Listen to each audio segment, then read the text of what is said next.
কালকে সন্ধেটা বেশ ভালোই কেটেছিল। So hello, welcome to my vlog. আর কালকে বিকেলবেলায় আমি রেডি হয়ে বেরিয়ে পড়েছিলাম। শুধু আমি না, আমার সাথে আমার ফুল ফ্যামিলি ছিল। আমরা বেরিয়ে পড়েছিলাম, আর বেরিয়ে দেখি তখনও আমাদের পাড়া থেকে জল যায়নি।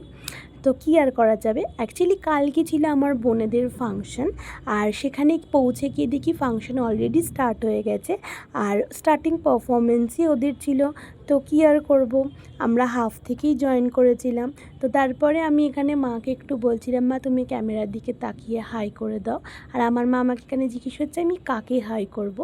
তো এই সমস্তই মজা নমস্কার, করতে শুভ করতে সন্ধ্যা। এনাকে স্টেজে দেখতে আজকে পেলাম। এই ইনি স্টেজে কিছু এনার রূপভারতীর বক্তব্য রাখছিলেন about the ৫০ function and all. বছর পূর্ণ আর এনাকে নিয়ে তো যে বলার মতন কিছুই নেই, অনুষ্ঠানটি ইনি হচ্ছে, আমাদের বাঙালির সেখানে সকলের এত প্রিয় গুণী চরিত্র শিল্পীরা আছেন, ফেলুদা। তাদের মাঝে তো তারপরে এখানে আরও ফাংশন এগিয়ে গেছিলো, এক এক করে ডান্স পারফরমেন্সগুলো হচ্ছিলো, খুব মিষ্টি মিষ্টি ছিল ডান্স পারফরমেন্সগুলো।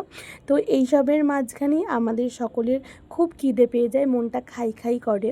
তো সেই কারণে আমি বাইরে চলে গেছিলাম, আর বাইরে গিয়ে সবার জন্য নিয়ে নিয়েছিলাম ফিশ চপ।